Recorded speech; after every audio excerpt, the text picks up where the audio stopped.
Welcome to the Master Your Moment podcast. I'm Leslie, guiding you into physical, mental, and emotional wellness. What does it mean to feel hopeless? This is often something people feel when they don't think life has any purpose or meaning. It is a sad place to be, and we don't like these feelings.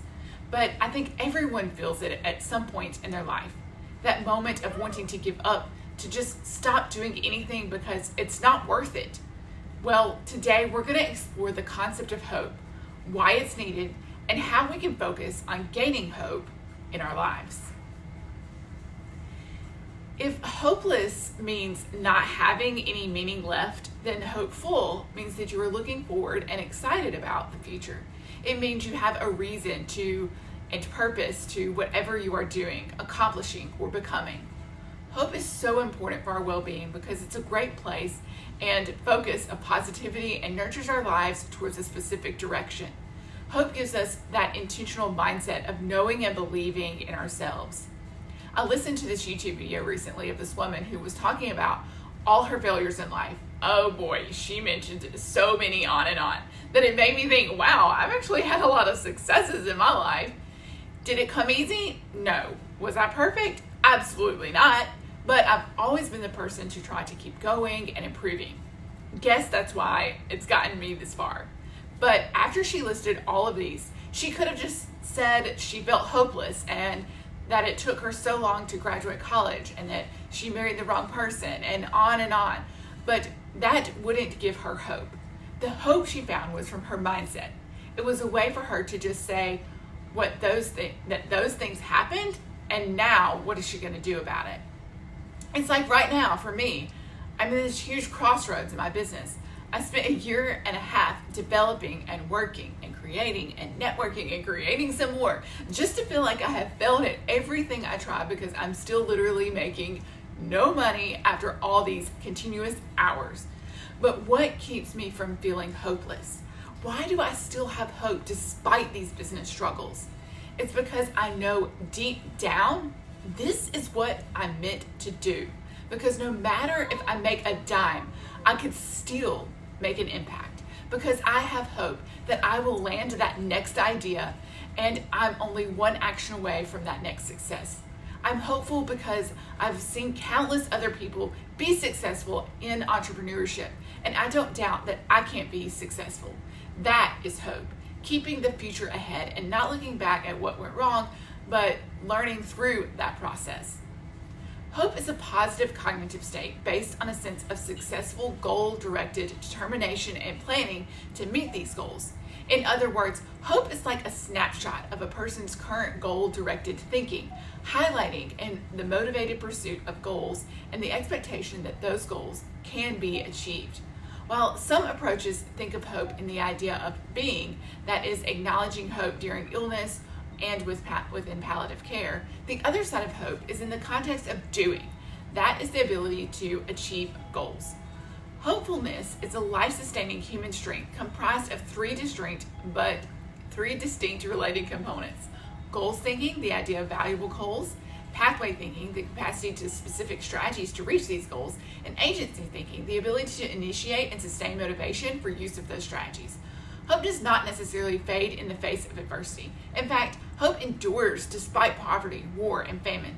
While no one is exempt from experiencing challenging life events, hope fosters an orientation to life that allows a grounded and optimistic outlook even in the most challenging of circumstances. And here are 4 examples of hope, according to research. Realistic hope. Realistic hope is an outcome that is reasonable or probable. In this sense, an individual suffering from chronic pain might hope for a small pain reduction, knowing that complete eradication is unrealistic. But realistic is a hope that allows individuals to observe and understand their situation while still maintaining openness toward the possibility of positive change. Utopian hope. This way of hoping is a collective-oriented hope that collaborative action can lead to a better future for all. The utopian hoper critically negates the present and is driven by hope to affirm a better alternative. Consider utopian hope presented by a political movement, a movement that effectively articulates the hope of a social group to expand the horizons of possibility. Chosen hope. Hope not only helps us live with a difficult present, but also with an uncertain future. In addition to physical suffering, a diagnosis of a serious terminal illness, or a major contributor to psychiatric problems and distress, multiple factors such as grief, fear, and concerns about loved ones can contribute to experiences of hopelessness within this population. In the palliative care context, for instance, chosen hope is critical to the management of despair and its accompanying paralysis of action. Hope for even the most restricted range of goals within the limits of a life is essential to the regulation of negative emotions. Then you have transcendent hope.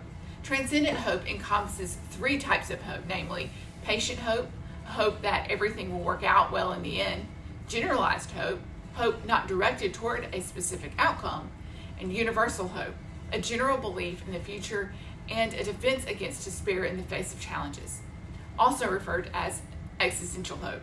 Transcendent hope describes a stance of general hopefulness, not tied to a specific outcome or goal, but simply it is the hope that something good can happen. Hope is specific to particular goals and involves planning and pathways to achieve those goals, while optimism is a general expectation of positive outcomes.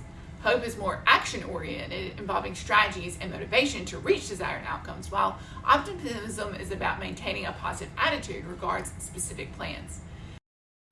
Hope often includes a realistic assessment of challenges and steps needed to overcome them, whereas optimism can sometimes involve a more generalized belief in positive outcomes without detailed planning. Hope includes both agency and pathways. Focusing on goal-directed thinking, optimism is more about a general positive expectation and explanatory style. A person with hope might say, "I believe I can overcome this illness because I have great medical team, a treatment plan, and support of my family."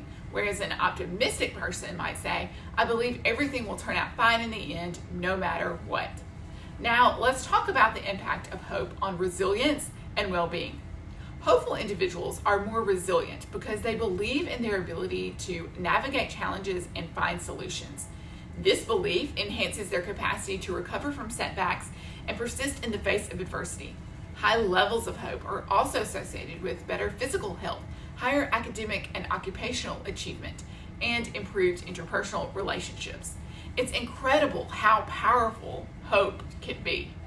We can even measure hope. Psychologists use various tools like the Adult Hope Scale developed by Snyder to assess the two dimensions of hope, agency and pathways. These skills are used in research to study the effects of hope on different aspects of life, including mental health, academic performance, and physical health. And in clinical settings, these measurements help tailor interventions to enhance individuals' progress. For example, in educational settings, assessing students' levels of hope can help educators provide better support and resources. Now, let's shift gears and talk about the biological aspects of hope. Did you know that hope affects specific areas of the brain, particularly the prefrontal cortex? This area is responsible for planning, decision-making, and goal-directed behavior, which helps us visualize and work toward a desired outcome. Hope also engages in the brain's limbic system, which regulates emotions. And a hopeful mindset can better manage stress and negate emotions, leading to improved mental health. Functional MRI studies have shown that even when people feel hopeful, there's increased activity in brain regions associated with reward and motivation. Isn't that fascinating? Hopeful thinking stimulates the release of dopamine and neurotransmitters linked to pleasure, motivation, and reward. This release reinforces positive behaviors and enhances our motivation to pursue goals. Increased dopamine levels can improve our mood and overall mental well-being, making us more resilient to stress and more likely to engage in proactive behaviors. Let's talk about the physical health benefits of hope. Studies have shown that hopeful individuals tend to have better physical health. They experience lower levels of chronic stress, reducing the risk of stress-related illnesses like heart disease and hypertension. Hopeful people are also more likely to engage in healthy behaviors such as regular exercise, balanced nutrition, and adequate sleep. These behaviors contribute to better overall health and longevity. Personal stories often highlight how hope leads to significant health improvements.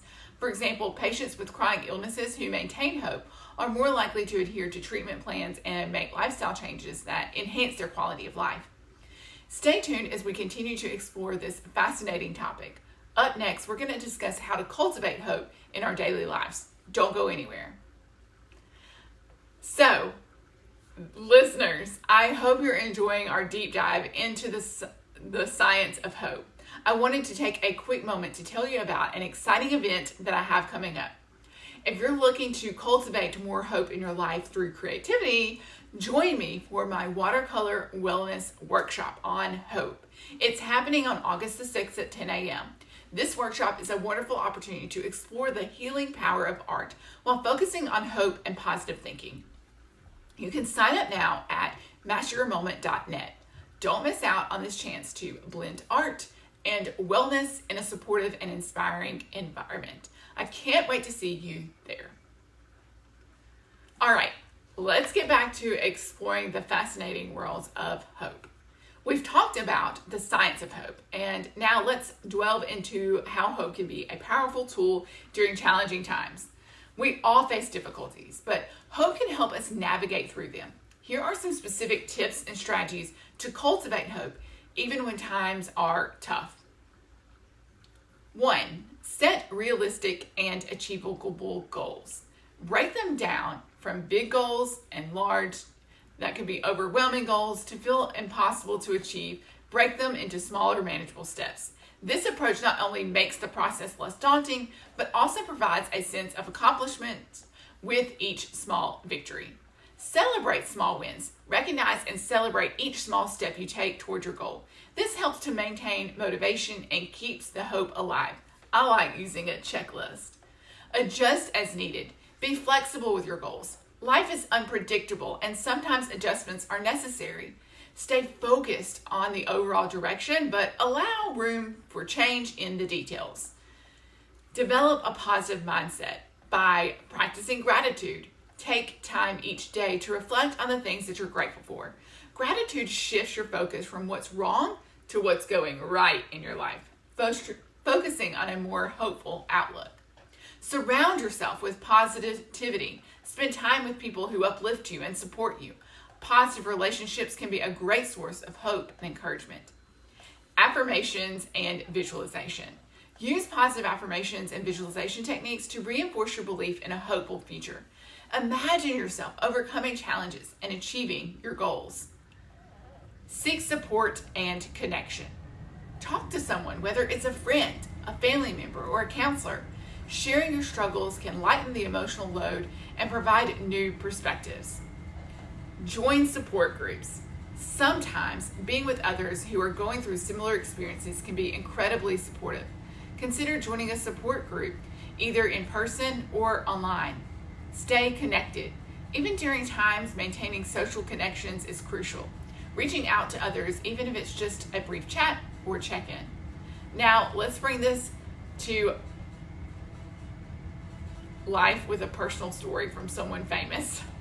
One person who exemplifies hope during challenging times is J.K. Rowling, the author of the Harry Potter series. So before becoming one of the world's most successful authors, Rowling faced numerous rejections and hardships.